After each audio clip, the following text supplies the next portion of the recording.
Greetings, chem students. This is the lecture of molality, which is abbreviated lowercase m. Okay, we talked yesterday about, or earlier in the week, about molarity.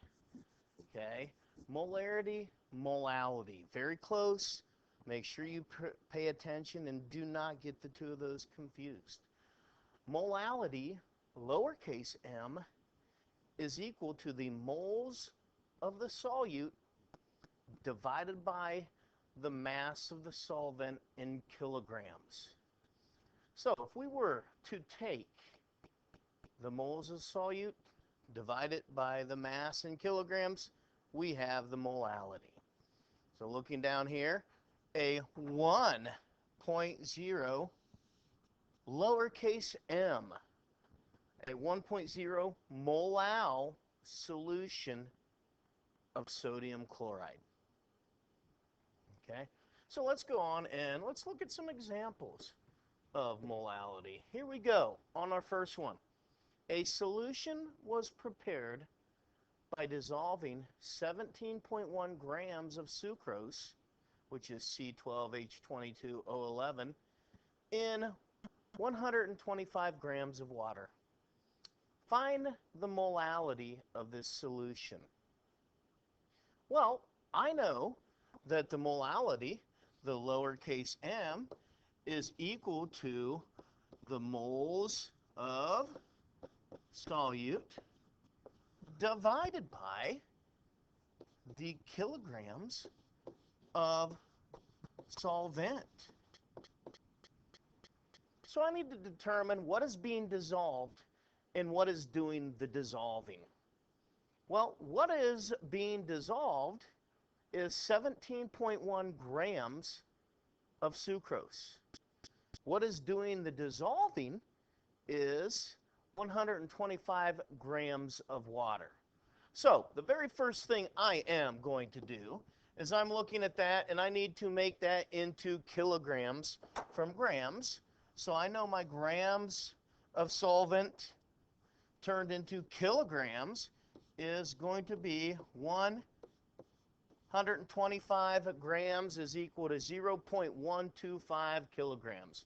All I've done is taken the decimal, 1, 2, 3, jumped it 3 places to the left to get into kilograms. Now, I need to determine the number of moles of solute. Well, I can't do that based on my given, well, I can do that based on my given information. It is a flux capacitor step. So what I'm going to do is I have 17.1 grams of sucrose. I can get the molar mass of sucrose easy enough. I look on my periodic table.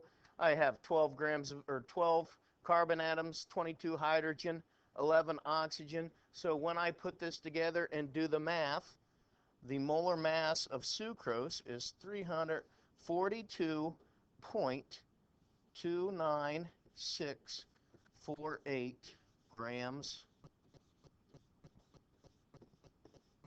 That is equal to 1 mole of sucrose. Okay, I look, grams of sucrose, grams of sucrose. I have successfully converted this to moles once I do my math. So I take 17.1 and I divide it by 342.29648. And I get 0.049996 moles. So what I'm going to do is I'm going to plug that value in up here for my moles of solute. So I take 0.04996 moles of my solute. Divide that number. And I left the whole big number into my calculator. I have it rounded here, but I left that whole big number. I divide that by 0.125 kilograms, and it's going to give me a value of 0.400, and that's going to be a little m, lowercase m, for molal solution of sucrose. 3 sig figs, that's why I have it rounded to 0.400.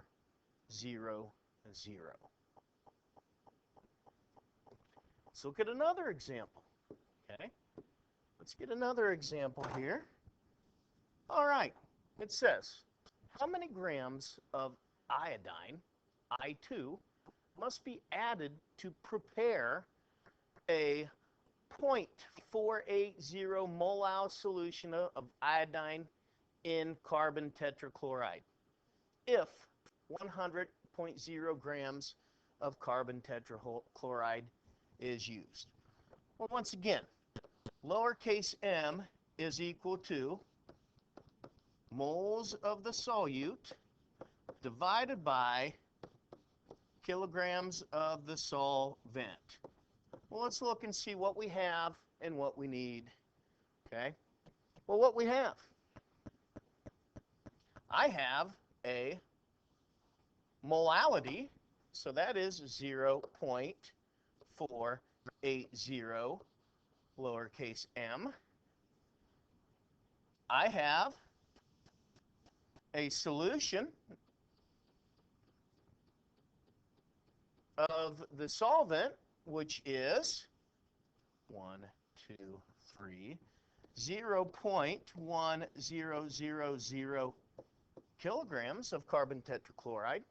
So, by manipulating this equation and solving, okay, I am going to take my molality and multiply it by my kilograms to give me my moles. So, my moles of solute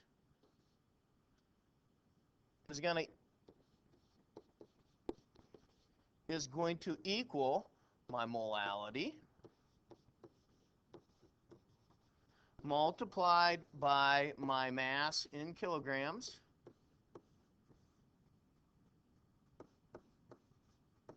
so that is going to equal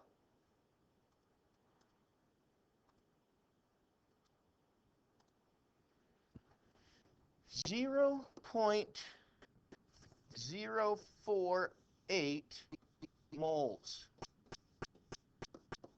of iodine. Now, is that what I wanted? No. I didn't want moles of iodine. I needed to find out what my grams were. So what I'm going to do now is I'm going to take that moles, 0.048 moles of iodine, and I'm going to flux capacitor that to a mass. Well, I know that 1 mole of iodine, and I can get the molar mass on the periodic table, so I take the mass of iodine, multiply it by 2, and that's going to give me 253.80894 grams of iodine. Okay, my moles cancel, so my value is going to be in grams of iodine. I have 3 sig figs too, so I'm going to take the 0.048 and multiply that by 253.80894, and that gives me, with 3 sig figs, 12.2 grams of iodine.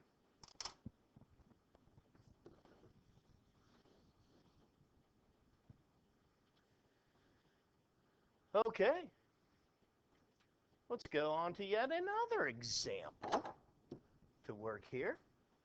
The example question states that if a 3.00 molal solution of nitric acid containing 2.25 kilograms of water is diluted so that the resulting solution contains 5.75 kilograms of water. What is the molality of the final solution? Well, once again, when I manipulate my equation, I know that moles of solute is equal to the molality times the kilogram of solvent. I need to do this because I have to find out how many moles are in the 3 molal solution. Okay? So when I do that, I know that I have 3.00 molal solution. How many kilograms? I don't have to convert. It's given to me in kilograms. So 2.25 kgs. So that's going to give me my number of moles. I do my math. 3.00 times 2.25 kilograms is going to give me 6.75 moles of solute. And in this situation, it was nitric acid. So I have my moles. Now what I need to do is I need to calculate my new molality. So my new molality is going to be my moles of solute divided by my kilograms of solvent. Well, I just did my moles, so I'm going to use that value that I almost just erased there.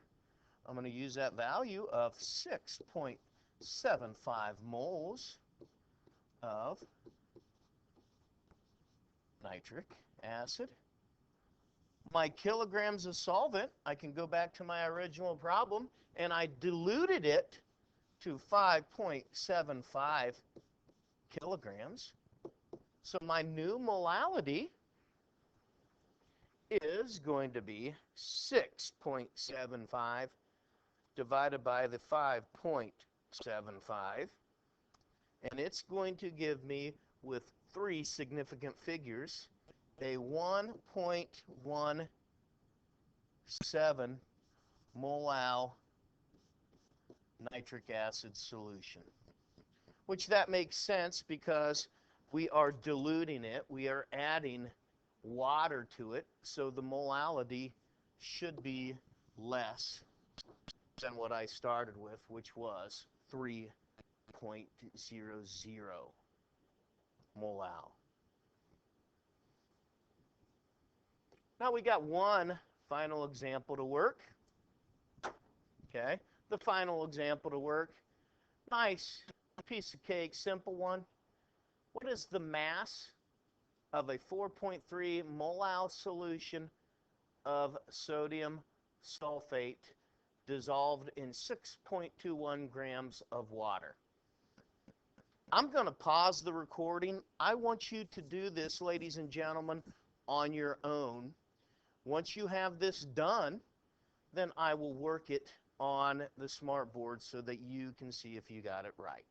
So I'm going to pause the recording and work this on your own. Welcome back, chem students. Here we go. All right. We know that the molality is the moles of the solute over the kilograms of solvent. So what I need to do is I need to first, I'm trying to determine the mass of that solution. So I need to first of all find out how many moles of sodium sulfate will be dissolved in that much water. So by manipulating my equation, I know that moles of sodium sulfate is going to be equal to the molality, the 4.3 molal, multiplied by the amount of kilograms in solvent. I have grams right here, so I have to convert. So that's going to give me 0.621 kilograms of water. I do my math. I take the 4.3 and I multiply it by 0.621, and I get 2.6703 moles of sodium sulfate. Now, I'm not done yet because I wanted a mass, okay? Once again, this is just a flux capacitor move. We've done this before. So I'm going to take the value, 2.6703 mole, that's M right there, mole of Na2SO4. And I'm going to flux capacitor that. So I need the molar mass of sodium sulfate. When I did all the math, I found out that 1 mole of Na2SO4 was equal to 142.04214 grams of sodium sulfate. I should get my moles to cancel. I do. So my final answer here is going to be labeled grams sodium sulfate. So I take the 2.6703 and I multiply it by 142.04214 grams. I look and I believe, if I go back up, I look and I believe, oh, whoa, good thing I looked. Got 4.3, means I only have 2 significant figures. So I am going to have, with 2 sig figs, 380 grams of sodium sulfate. Okay. Now remember that 0, since there's not a decimal point behind the 0 in 380, that 0 is a placeholder and it is not significant. So my final answer, 380 grams of sodium sulfate. Ladies and gentlemen, this has been the notes on molality. I'm Mr. Braun. Let's investigate.